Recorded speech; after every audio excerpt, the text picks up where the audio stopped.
Mas, antar ke pasar yuk. Males, aku masih ngantuk. Kamu berangkat sendiri sana. Ternyata ya bun, istri yang panik kalau keluarga ada yang sakit sekarang itu adalah aku. Pokoknya maunya harus cepet gitu berobat, biar nggak makin parah. Pikiranku begitu bun sekarang. Padahal kalau aku sakit, aku biasa-biasa aja. Malah cenderung nggak mau diajak berobat. Kalian gitu juga nggak bun? Kalau ada keluarga yang sakit khawatir banget, tapi kalau diri sendiri biasa aja. Oke lah bun, kita mulai aja ceritanya ya. Tapi sebelum itu, Assalamualaikum warahmatullahi wabarakatuh. Apa kabar Bunda? Semoga Allah selalu memberikan kebahagiaan. Opening di awal video sudah bikin jengkel ya Bun. Ya begitulah cerita yang akan aku bawakan hari ini. Pasti sebagian besar pernah mengalami hal semacam itu. Mas, aku mau ke pasar, tolong anterin ya. Pintaku pada Mas Hasan. Aku membangunkannya dengan sangat hati-hati agar dia tidak marah. Berangkat sendiri aja sanalah. Aku tuh masih ngantuk. Aku juga capek. Jawabnya ketus sambil menarik selimut hingga menutupi seluruh tubuhnya. Tapi kan mas, aku nggak bisa naik motor. Pasarnya jauh. Kataku lagi. Namun tak ada jawaban dari Mas Hasan. Ia hanya diam dan mulai mendengkur lagi. Aku hanya bisa mengelus dadaku. Mencoba bersabar untuk kesekian ratus kali. Melihat ke dapur, sudah tidak ada apa-apa. Beras hanya tinggal segenggam. Sayuran habis semua. Perbumbuan apalagi. Di daerahku sini memang gak ada tukang sayur keliling. Jadi kalau mau beli kebutuhan harus ke pasar yang ada cuma seminggu sekali. Toko juga jauh karena tempat tinggalku cukup terpencil, ada di ujung desa. Kami dibuatkan rumah di sini sekalian untuk jaga kebun. Tapi ya selama ini hanya aku sendiri yang jaga kebun, yang merawat kebun. Kalau suamiku kebanyakan tidur. Lucu sih kehidupan rumah tanggaku ini. Dari cerita sepenggal ini saja pasti sudah geram kan dengernya. Karena tak mungkin tak ada makanan di rumah, akhirnya aku terpaksa berjalan sendirian ke pasar. Ya, aku memang dari kecil nggak bisa naik sepeda, apalagi naik motor. Aku pun menyesal. Kenapa dulu aku tidak belajar naik sepeda? Dulu hanya karena aku pernah jatuh saat belajar, aku sampai trauma dan tidak mau belajar lagi. Dan sekarang aku barulah menyesal karena kehidupanku di sini tidak seperti kehidupanku dulu. Yang apa-apa cari kendaraan enak karena aku dulu tinggal di kota. Sekarang aku harus tinggal di desa dan di tempat yang terpencil pula. Aku berjalan kaki menuju pasar yang kurang lebih jaraknya 3 kilometer. Capek, tentu, tapi tak ada pilihan lain. Di sini juga jarang ada orang yang lewat. Kalaupun ada, pasti mereka sudah membawa orang juga. Hana, kok jalan kaki? Mana suamimu? Tanya salah satu orang yang kebetulan berpapasan denganku. Rumahnya bisa dibilang lebih jauh daripada rumah kami. Dia lebih masuk lagi ke dalam ladangnya. Mas Hasan lagi nggak enak badan, jawabku sambil tersenyum. Oh alah, ya udah kamu hati-hati ya, katanya. Ia sudah bersama suaminya dan membawa belanjaan yang sangat banyak. Karena memang biasanya begitu, orang di sekitar sini kalau belanja langsung banyak. Jadi nggak bolak-balik ke warung atau ke pasar. Karena ya memang pasarnya cuma seminggu sekali. Jadi kesempatannya untuk menyetok barang-barang itu ya hari ini. Setiap hari Minggu. Walaupun masih pagi, cuaca begitu panas. Hingga membuat keringatku bercucuran. Dalam otakku, aku menanamkan satu kalimat. Anggap saja olahraga. Begitu terus sampai aku tiba di pasar. Aku segera membeli apa yang aku butuhkan. Uang di tangan tak lebih dari 200.000. Aku harus pandai memanfaatkan uang ini. Kalau tidak, nanti malah apa yang sangat aku butuhkan tidak kebeli. Apalagi harga-harga pada naik. Jadi aku seperti emak-emak lain. Suka membandingkan harga di lapak ini dan lapak yang lainnya. Akhirnya semua kebutuhan sudah aku beli. Melihat kantong belanjaanku, rasanya tidak terlalu banyak barangnya, tapi sudah menghabiskan uang 200.000 di tangan. Tapi setidaknya lumayanlah, bisa untuk stok seminggu ini. Ku hemat saja pakainya. Batinku seperti itu. Aku memutuskan untuk langsung pulang sebelum hari semakin siang. Karena kalau semakin siang cuaca semakin panas. Ya ampun, haus banget. Tapi uang udah habis. Ya sudahlah, ucapku dalam hati setelah melihat penjual es teh yang seharga 3.000 saja. Tapi uang di tangan sudah nggak ada sepeser pun. Jadi ku tahan saja hausku ini sampai ke rumah. Saat akan keluar pasar, tidak sengaja mataku menangkap sosok yang sangat aku kenali. Ia adalah ibu mertua. Beliau tinggal di desa sebelah. Tempatnya lebih ramai daripada tempatku. Hana, kamu belanja juga? Tanya ibu mertua sambil tersenyum ramah. Iya bu, jawabku membalas senyuman beliau. Kamu diantar Hasan? Tanyanya. Aku menggeleng pelan. Ibu mertua hanya menarik napas dalam-dalam. Sepertinya beliau masih ingat bagaimana perangai putranya tersebut. Ya sudah, ayo ikut ibu. Belanjaanmu taruh di sini saja. Ini belanjaan ibu, pasti nggak hilang kok. Kata ibu sambil mengambil belanjaan yang ada di tanganku dan meletakkan di sebelah belanjaannya yang sangat banyak. Mau kemana bu? Aku udah selesai belanja, mau pulang. Tanyaku tidak mengerti. Sudah, ikuti saja. Aku mengikuti langkah ibu mertua. Pertama lapak yang dituju adalah penjual beras. Mas, berasnya 15 kilo ya, kata ibu mertua.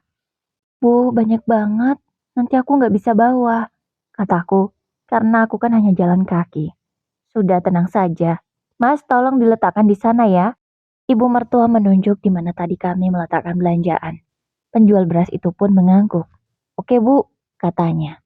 Setelah beras dibayar, ibu mertua pindah lagi ke lapak perbumbuan.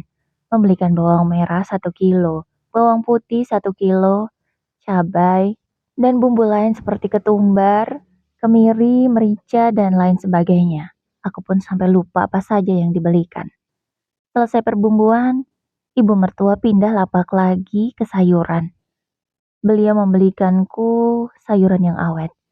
Ada kentang, kol, mentimun, katanya untuk lalapan. Pasti kalau cuaca panas begini segar. Gak lupa nanas. Kalau nanas ini adalah kesukaan suamiku, anaknya. Dia pasti gak akan lupa. Tak hanya sayuran dan perbumbuan, ibu mertua juga belikan persabunan, telur, minyak goreng, dan mie instan 1 dus. Ya ampun bu, banyak banget. Nanti aku gimana bawanya? Tanyaku lagi, merasa tak enak sekaligus bingung juga gimana cara bawanya. Udah gak usah bingung, itu urusan ibu, jawab ibu mertuaku. Akhirnya aku menurut saja. Selesai belanja, ibu mertua meminta seseorang untuk mengantarku. Hendra, tolong antarin mantuku pulang ya, bawain barang-barangnya. Ini untuk beli minyak, katanya sambil memberikan uang 50.000 pada pria bernama Hendra itu. Di sini memang tidak ada tukang ojek, karena memang ya semua orang kebanyakan punya motor sendiri. Jadi tukang ojek itu jarang laku. Ya aku saja yang gak bisa naik motor, makanya harus diantar seperti ini. Dan ibu mertua paham kalau aku gak bisa naik motor. Hendra langsung menyusun semua belanjaan di bagian depan. Sisanya yang tinggal sedikit aku bawa. Hana, maafkan anak ibu ya. Ibu selalu mendoakan semoga anak ibu diberi hidayah dan bisa berubah. Maafin anak ibu ya. Yang belum mau berubah itu, kata ibu mertua sebelum motor melaju. Iya bu, gak apa-apa. Jawabku menahan tangis. Hendra segera membawaku menuju rumah. Sepanjang jalan, aku tak bisa membendung air mata lagi. Aku menangis tanpa suara, takut mengganggu Hendra. Tak lama kemudian kami sampai di rumah. Hendra menurunkan semua belanjaan. Keadaan rumah masih sepi, itu artinya Mas Hasan belum bangun. Saya letak di sini aja ya mbak, kata Hendra. Iya, makasih Hendra, ucapku. Lalu Hendra berpamitan untuk pulang. Aku segera memasukkan semua belanjaan ke dalam rumah, menyusunnya ke tempatnya masing-masing. Di sini belum ada kulkas, makanya kalau stok sayur banyak-banyak sebenarnya agak mengkhawatirkan. Untunglah yang dibelikan ibu mertua tadi sayuran yang cukup awet, bisa tahan sampai seminggu lebih. Kalau untuk pencahayaan malam hari, kami biasanya menggunakan tenaga surya yang bisa sekalian untuk cas HP. Untungnya di sini meskipun agak jauh, sinyal masih ada. Tapi aku juga nggak terlalu main HP sih, karena aku terlalu sibuk di kebun untuk mengisi waktu, daripada hanya bengong di rumah meratapi nasib. Kalau kalian pikir ini kebun suamiku, kalian salah. Ini kebun mertua, dan pengelolaan uangnya masih dikelola ibu mertua langsung. Karena ya, kalau diserahkan pada Mas Hasan sekarang, entah jadi apa kebun ini. Mungkin sudah semak belukar, tidak dipupuk. Aku nggak kebayang. Sawit di sini mungkin sudah pada mati kalau Mas Hendra yang mengelola uangnya juga. Kalau sama ibu mertua kan dibelikan pupuk, dibelikan obat untuk perawatan rumputnya. Tujuan ibu mertua buatkan rumah kami di sini ya supaya Mas Hasan jadi mandiri.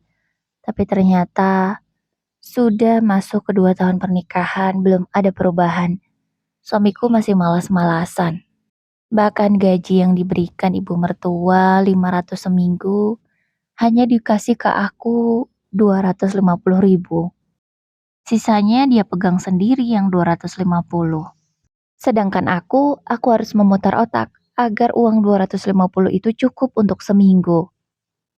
Oh iya, aku sembunyikan saja semua ini, biar gak kelihatan sama dia. Kalau dia lihat banyak sayur di rumah, nanti minggu depan uangnya gak dikasih lagi 250 ke aku. Ini kesempatan aku untuk punya tabungan, pikirku. Ya, kalau dia tahu banyak makanan di rumah, dia nanti malah gak kasih uang. Akhirnya aku sembunyikan sebagian dari makanan itu. Tapi aku simpan di tempat yang aman agar tidak busuk. Suamiku itu tidak akan membongkar dapur, apalagi mengecek. Yang dia tahu yang penting ada makanan. Asalkan dia nggak lihat stok yang masih banyak, pasti dia kasih uang ke aku. Saking fokusnya menyusun barang, aku sampai lupa kalau aku haus. Ya ampun, pantesan kayak ada yang salah. Rupanya aku belum minum dari tadi. Aku mengambil gelas dan menuangkan air di teko. Aku meminum sampai 3 gelas. Selesai minum, aku dikagetkan dengan suara Mas Hasan. Ia menggeliat sambil keluar kamar menampakkan muka bantalnya. Udah bangun mas? Tanya aku. Jawabnya malah seperti itu kalau ditanya. Ia langsung berjalan ke kamar mandi yang ada di belakang rumah, mencuci mukanya. Ya suamiku itu kalau pagi mana pernah mau mandi. Kebiasaan yang sangat menjengkelkan tapi aku hanya bisa sabar. Menyuruhnya pun percuma. Tidak akan pernah dia lakukan. Selesai mencuci muka, dia duduk di kursi meja makan kami. Lapar ya mas? Tanya aku. Ya iyalah, udah siang ini loh. Jawabnya ketus. Ya udah bentar ya, aku siapkan dulu makanannya. Aku mengambilkan nasi dan lauk seadanya yang aku masak tadi pagi sebelum ke pasar. Ada sayur bening katu yang aku petik dari belakang rumah dan juga sambal. Kamu gak ada tempe apa? Cuman ini doang? Tanyanya. Ya nggak ada lah mas, ini kan masakan aku tadi pagi, bahan makanan udah habis. Ya kamu tahu kan, Kato ini metik di belakang rumah, jawabku. Halah ya sudahlah. Mas Hasan langsung makan, tanpa banyak komentar lagi. Mas, habis ini kita ke belakang ya. Kebun di ujung sana itu lumayan tinggi rumputnya. Kita nanti terbas, mumpung belum siang, kataku. Ya nantilah kalau mau, jawabnya. Lagi-lagi jawaban malas-malasan yang aku terima. Aku hanya bisa menarik napas panjang, mengembuskannya perlahan, agar tidak emosi. Mas, kamu gak nanya ya, aku ke pasar tadi naik apa? Tanyaku berbasa basi pada Mas Hasan. Ya, sebenarnya aku sedang mengemis perhatian. Kamu jalan kaki kan? Tuh bisa. Ngapain harus minta aku antar? Lebih baik jalan kaki sekalian olahraga. Ia malah jawab ketus seperti itu. Mas, olahraga itu benar. Sambil jalan emang sekalian olahraga. Tapi aku sambil bawa belanjaan mas, itu berat. Ucapku. Halah belanjaan apa sih? Uang kamu juga nggak banyak. Mau belanja apa emangnya? Begitu lagi jawabnya. Mas Hasan dengan santainya menghembuskan asap itu ke udara. Duduk di teras sambil bermain ponsel. Ya sudah seperti bos besar. Padahal kehidupan masih pas-pasan. Untung saja diam-diam selalu dibantu oleh ibu mertua seperti tadi. Kalau enggak, entahlah. Karena Mas Hasan tidak mau aku ajak ke kebun, akhirnya aku berangkat sendirian. Aku memang mencintainya dulu. Aku menikahinya karena aku suka dia. Waktu itu kami tidak sengaja bertemu di kota saat dia sedang bersama teman-temannya. Kala itu aku bekerja di toko baju, dan Mas Hasan membeli baju di sana. Sejak pandangan pertama, ada ketertarikan di antara aku dan dia. Hingga dia memberanikan diri untuk mengajakku kenalan. Kami pun kenalan, dan tidak disangka malah kebablasan sampai menikah. Kupikir Mas Hasan orang yang baik dan rajin. Ternyata hanya di awal saja. Di awal dia begitu manis, makanya aku mau menikah. Benar kata orang, di masa perkenalan memang selalu manis dan baik-baik yang kelihatan. Tapi giliran sudah menikah, kelihatanlah semua boroknya. Pantaslah dulu sebelum menikah, ibu mertua sudah mewanti-wanti aku. Kamu harus banyak sabar ya sama anak ibu. Dia agak lain orangnya. Begitulah kata ibu mertua. Tapi kupikir ya, mungkin ada sesuatu yang biasa saja gitu. Ternyata anaknya itu malas kerja. Kenapa masih bertahan sampai sekarang, Hana? Kalau memang suamimu malas kerja, kenapa nggak kamu tinggalin aja? Itulah pertanyaan orang-orang yang tahu masalah rumah tanggaku. Sebenarnya punya suami yang malas kerja itu berat. Tapi aku di sini punya ibu mertua yang sangat baik sekali sama aku.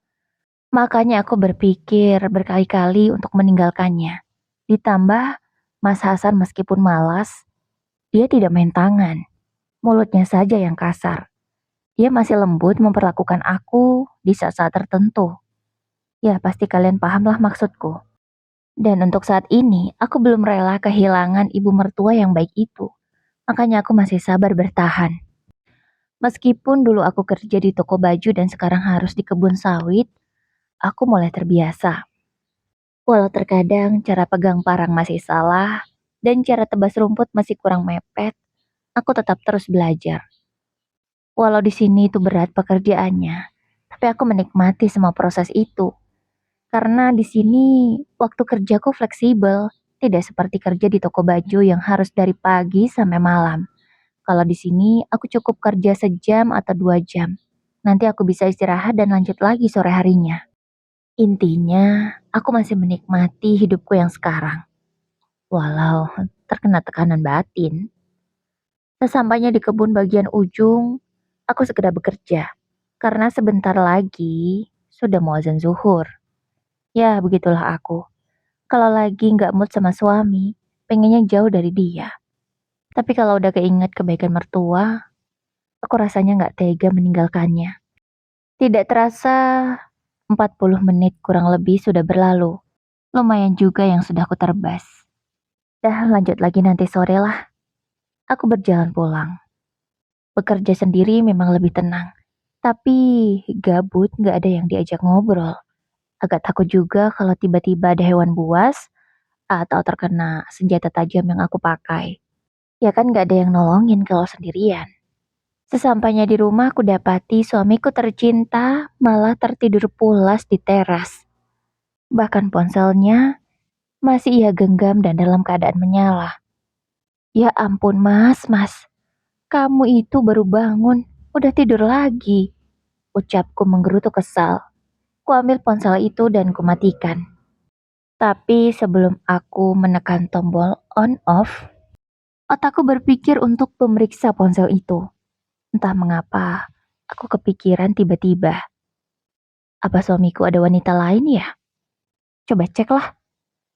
Akhirnya aku buka aplikasi WhatsApp, tapi tidak ada yang mencurigakan. Semuanya tampak normal, tidak ada chat dengan wanita. Hanya grup-grup yang aku tidak tahu grup apa, tapi isinya hanya candaan-candaan teman-teman suamiku saja.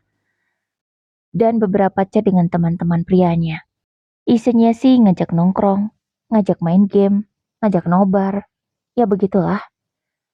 Kegiatan orang-orang bujang. Ya suamiku itu masih terbiasa dengan kegiatan bujangnya dulu. Yang jarang di rumah dan suka keluyuran main sama teman-temannya. Aku pindah ke aplikasi Facebook. Di sana juga tidak ada yang mencurigakan. Malah ada orang yang mengirimkan link judi online. Tapi nampaknya suamiku tak pernah mengklik link tersebut. Selebihnya hanya pesan-pesan biasa. Lanjut ke aplikasi hitam, tok-tok. Di sana juga tidak kutemui pesan mencurigakan. Semua DM-DM-nya tampak normal. Setelah itu aku periksa semua aplikasi yang ada di ponselnya. Benar-benar tidak ada yang mencurigakan. Apakah suamiku benar-benar setia? Sehingga tidak ada celah untuk aku menemukan kalau dia macam-macam? Mudah-mudahan memang seperti itu. Ini juga salah satu alasan yang membuat aku bertahan. Yaitu si penyakitnya, malas kerja. Aku memutuskan untuk mengembalikan ponsel itu di dekat Mas Hasan. Aku masuk ke dalam rumah untuk bebersih, sekalian menunggu azan zuhur. Ya walaupun kadang dengar kadang enggak sih, karena masjid kan lumayan jauh dari sini. Jadi tergantung arah angin saja. Kalau anginnya ke sini baru terdengar azan zuhur dari desa. Setelah sholat zuhur, barulah aku tidur siang. Ya memang begini hidupku, cukup santai. Itu mengapa aku betah di sini, walau punya suami yang malas kerja. Hana, bangun! Teriak Mas Hasan mengagetkanku. Ya ampun mas, ada apa sih? Kok ngagetin? Tanyaku sambil mengucek mata. Kulihat jam di ponsel, masih jam 2. Tidur terus kamu itu, ayo kerja, katanya begitu. Yang tidur terus itu aku apa kamu mas? Aku tadi udah ke ladang, udah terbas. Kamu yang malah tidur. Ucapku membalas omongannya. Kamu ini ya, ngebantah terus. Coba sana cuci muka. Terus kita ke ladang. Tumben banget dia ngajak ke ladang, pikirku. Tanpa menjawab lagi ocehannya, aku ke kamar mandi. Setelah itu mengganti pakaian ke kebun. Dengan membawa parang, kuikuti langkah Mas Hasan yang cepat menuju kebun bagian belakang. Kebun ini luasnya 3 hektar. Jadi lumayan sekali kalau jalan ke bagian belakang. Kami berdua pun mulai bekerja. Tapi saat asik bekerja tidak sengaja aku malah terperosok ke lubang. Karena tertutup semak-semak, lubang itu tidak terlihat. Mas, tolongin aku, Mas. Teriakku meminta tolong pada Mas Hasan. Mas Hasan segera berlari menolongku. Kamu ini gimana sih? Gak lihat-lihat apa ada lubang? Katanya. Dia nolongin, tapi sambil ngomel dan marah-marah. Ya kan gak kelihatan, Mas. Ini semak, kataku. Ya sudahlah. Setelah menolongku, kupikir Mas Hasan akan lanjut kerja lagi. Ternyata tidak. Dia malah rebahan di bawah pohon sawit yang nampak sejuk. Sementara aku, dengan kaki yang sedikit sakit, aku lanjut kerja lagi. Karena kalau nggak cepat dikerjai, hari semakin sore, malah besok nggak selesai lagi di bagian sini. Karena kita harus pindah di bagian sebelah sana lagi. Ayolah mas, kerja lagi. Nanti nggak selesai loh mas, bagian sana belum juga. Ajakku pada Mas Hasan.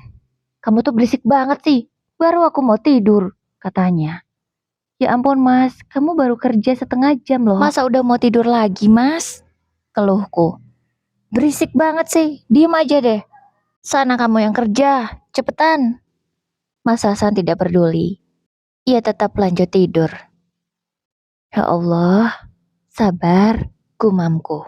Sampai 2 jam aku kerja, Mas Hasan belum bangun juga. Aku tinggal pulang aja lah.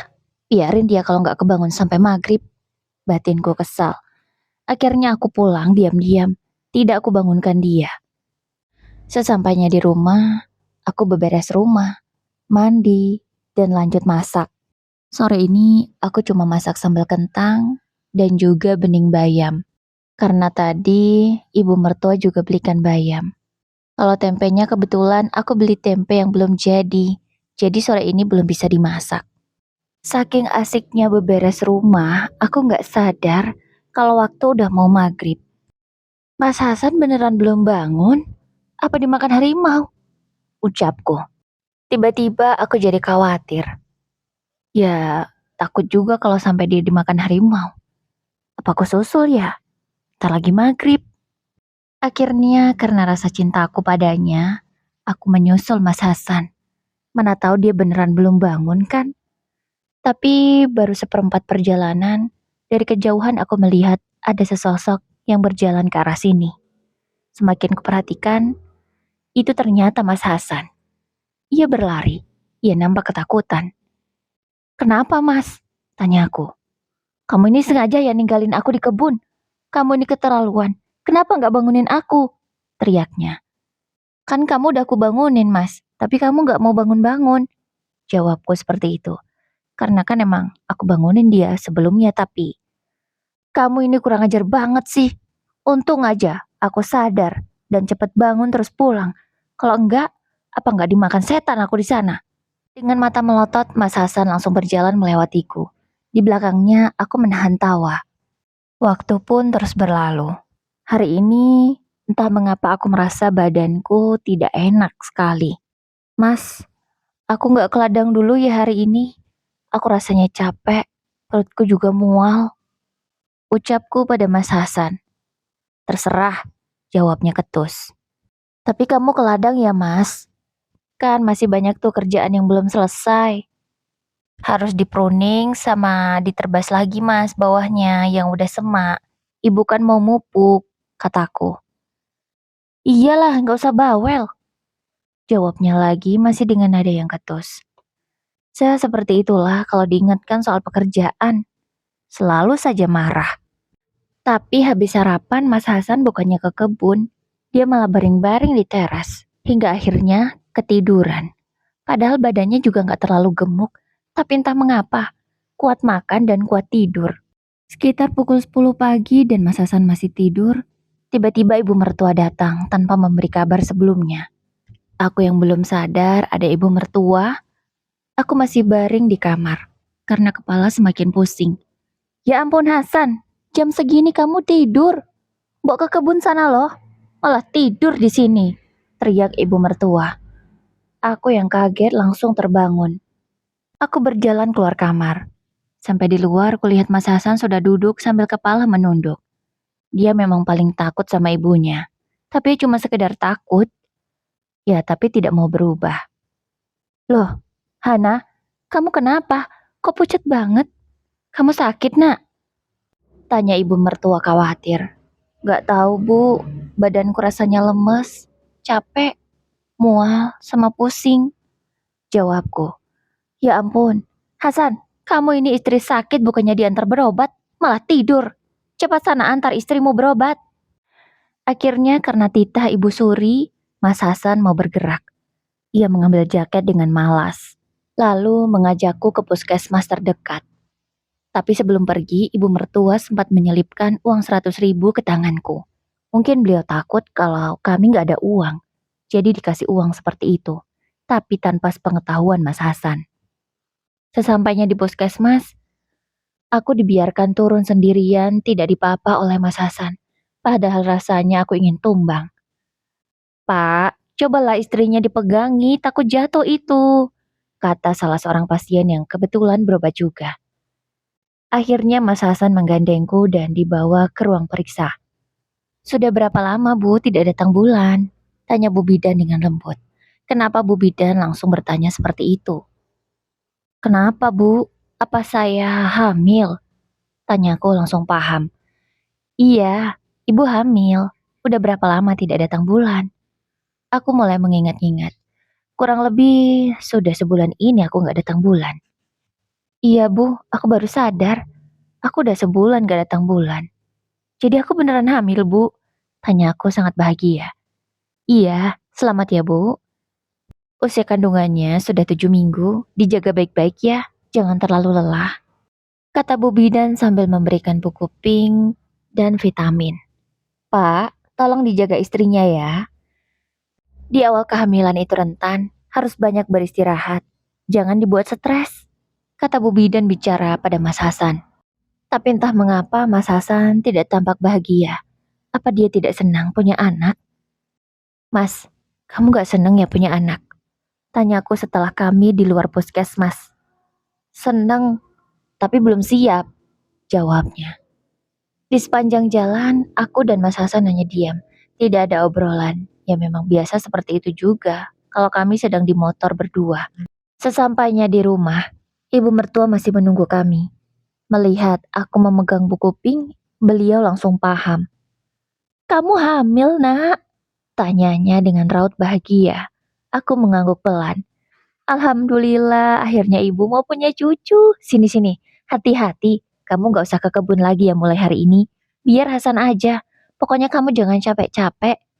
Awal kehamilan itu rentan. Dan kalau sudah hamil besar, berat kalau harus ke ladang. Kamu di rumah saja, urus rumah kalau bisa. Ya, biar Hasan yang ke ladang. Hasan, kamu sekarang gak boleh malas-malasan lagi. Kamu udah mau jadi bapak. Kamu harus rajin bekerja. Kalau enggak, nanti anakmu mau makan apa? Kamu gak kasihan apa sama anakmu nanti? Kasihan juga Hana. Kalau dia nanti gak betah karena kamu yang pemalas ini, terus dia pulang ke rumah orang tuanya. Apa kamu gak nyesal? Kamu sudah bawa dia ke sini. Dari hidupnya yang enak, jadi hidupnya susah di sini. Harusnya kamu perhatian sama dia. Jangan sampai kamu menyesal nanti. Kata ibu mertua ngomel panjang lebar ke Mas Hasan. Iya bu, jawab Mas Hasan malas. Hingga akhirnya sore hari ibu mertua pamit pulang. Jangan lupa diminum vitaminnya, kata Mas Hasan dengan nada cuek. Tapi ada perhatian di sana. Iya mas, jawabku. Sejak hari itu entah mengapa ada perubahan di Mas Hasan. Pagi-pagi dia sudah bangun, tidak malas seperti biasa.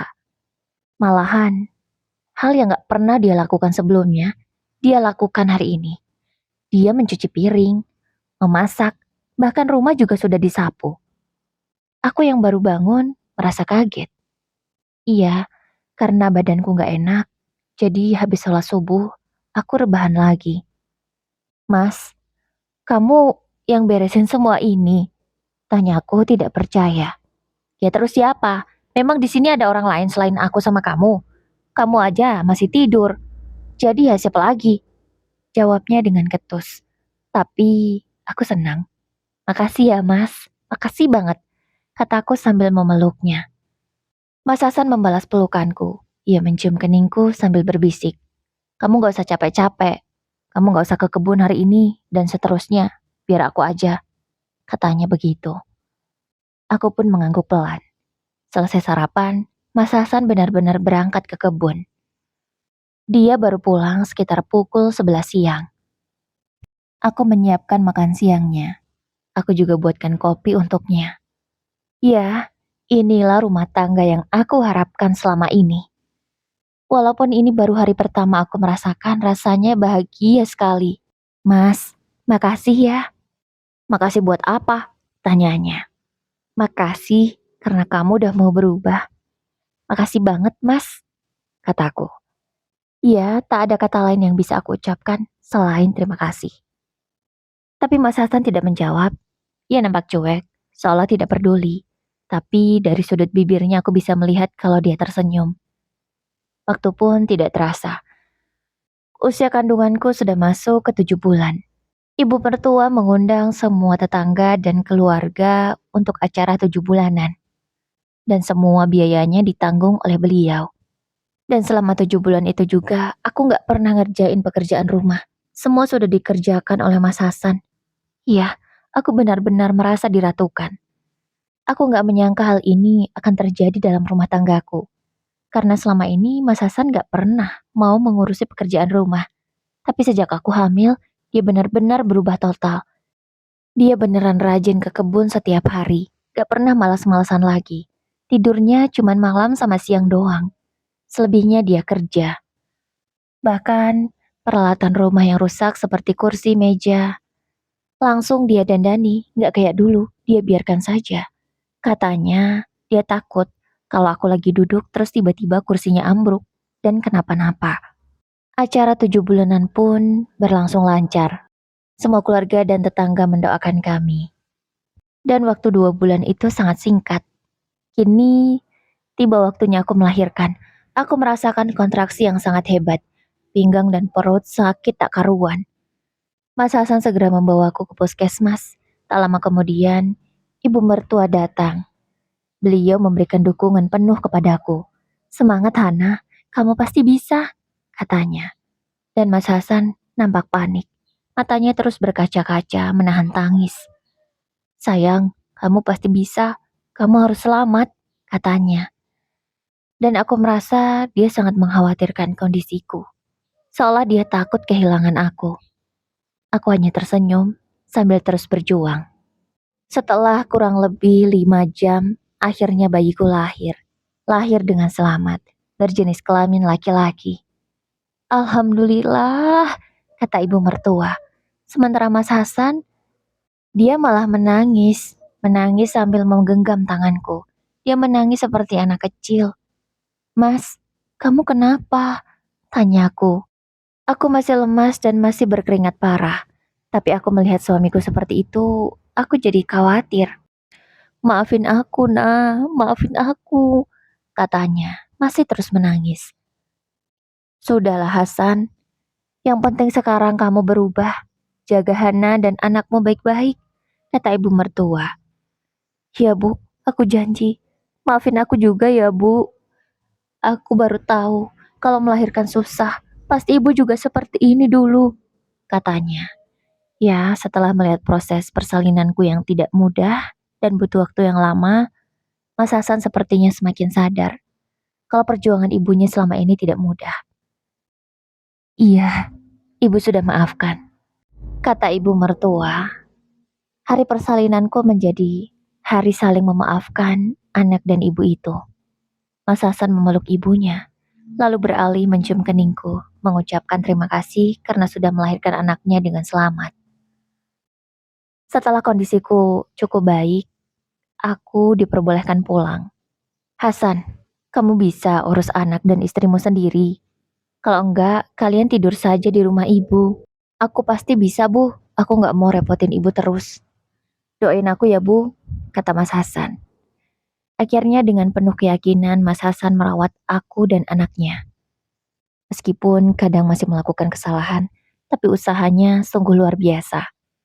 Mas, makasih ya. Lagi-lagi hanya ucapan terima kasih yang bisa aku katakan. Kamu gak usah ngucapin terima kasih terus, Hana. Ini sudah tugasku sebagai ayah dan suami. Kamu gak usah banyak pikiran, gak usah mikirin kerjaan rumah, apalagi kebun. Itu semua tugasku. Kamu cukup urus anak kita dengan baik, ya. Mas Hasan juga memberikan makanan yang bergizi untuk aku dan anakku. Pasti setiap hari selalu ada protein hewani, tak ayam atau ikan. Kadang kalau nggak ada ya telur. Tidak seperti dulu, hanya tahu, tempe, sayuran. Katanya sih dia baru lihat di HP. Kalau ibu menyusui harus banyak makan makanan yang bergizi, supaya asinya banyak dan anaknya sehat. Untunglah, dia menggunakan HP untuk kegiatan yang positif. Contohnya ya seperti ini.